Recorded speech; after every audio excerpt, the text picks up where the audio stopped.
In recent years, buildings that look like blobs, like smooth organic structures, have been built all over the world. They have been designed by or inspired by the architect Dame Zaha Hadid. She has had a huge influence over the world's buildings, and that's why she's been awarded with the Royal Institute of British Architects Gold Medal.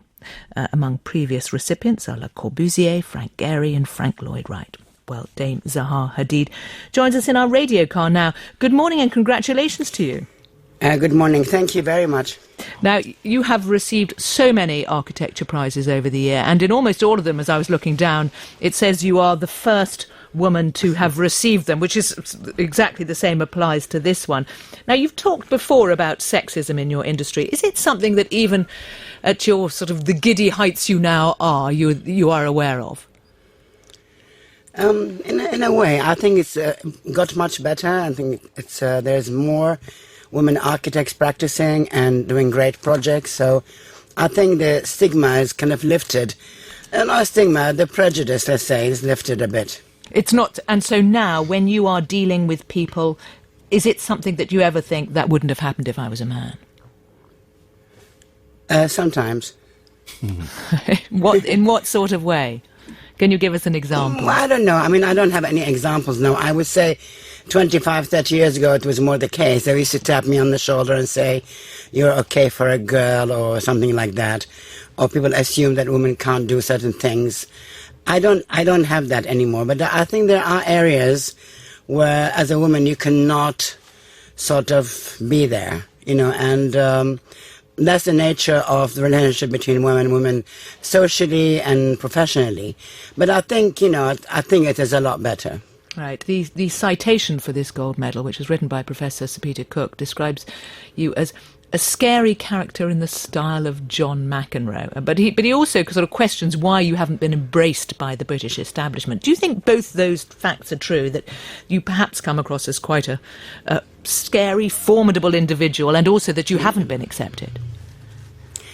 Well, I mean, I was always considered sort of on the margin, I was not part of the so-called establishment, and I think that it's precisely because, I can't, go to men's clubs or go golfing or whatever they all do together. So, but, I don't think it matters really. I think I was always seen on the edge, and I don't mind being on the edge, but of course I don't want to be seen as someone who cannot do a certain thing.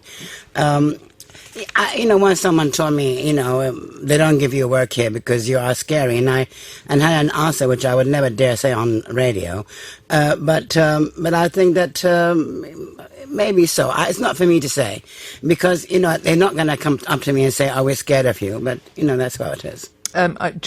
You are, one of your buildings is the Qatar stadium, where there have been considerable problems, not least, the number of deaths. There haven't been any problems, actually. I have to put you right. There has been a single problem in the Qatar, our stadium in Qatar. More than 1,200 migrant workers have died there. Absolutely not true. We sued somebody for writing that and saying that, and it had to be withdrawn from the press, but it's absolutely inaccurate. It is very widely reported that there are a huge number of... it's absolutely untrue. What is your understanding of the number of deaths from... There's no deaths on our side whatsoever. There have been no deaths of construction workers absolutely not. Yeah, you should check your information before you say anything. This was a report first published in 2013 by the International Trades Union Confederation. I'm sorry to say, it was removed. I sued someone in the press for it, and they had to withdraw and apologise. So there were no... You can categorically state there have been no deaths in the building of your... Yeah, absolutely not. And I'm just to be clear about this, because this is repeated absolutely so often. Not. You should check your... No, understood. You should check your facts, because you are absolutely... You said on our side, and I'm just wondering if there is some confusion. On our site. On your site. On the site. Which is our stadium. So there has been no deaths in the building of the FIFA World Cup stadium in Qatar. I can't talk about the planet. I'm not talking about the entire world. No, indeed. I'm only asking you to talk about the Qatar stadium. Not one. That's okay. That's fascinating to clear that up. It's not fascinating, because it was reported in the press, and they had to withdraw their statement, and they had to apologise to me for wrongdoing. Okay. On another matter, you've described it as a tough summer. And this because of what's happened in Tokyo, where with the building of the new National Sports Stadium. I think you described the fact that I think you pulled out in the end, but you described it as a scandal. I didn't pull out. I pulled out because we had no contractor to go with.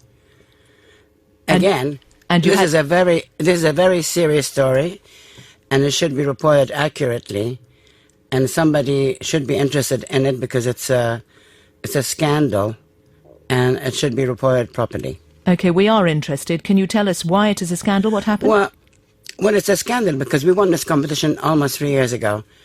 It was an international competition entered by many Japanese architects, and we won it. The head of the jury was Tadao Ando, who is a very well-known architect and a very serious architect in Japan, with other jurors from Britain, Lord Rogers, Lord Foster, and so on. So we won this competition. They awarded this project. We worked on it. We are partners with a Japanese company. Okay, and the Prime Minister, we will have to sort of just speed up a little bit. But don't ask me a question when you can't let me finish it. Then I won't say anything. Well, we'd really welcome you to make the point, because if I can just make it clear, the Japanese Prime Minister pulled the plug on it, as we understand it, because of soaring costs. It was a $2 billion price. Are you saying that's wrong? Yeah, I know, but listen to me. Let's stop this conversation right now. I don't want to carry on. Thank you very much. Dame Zaha Hadid, thank you for talking to us.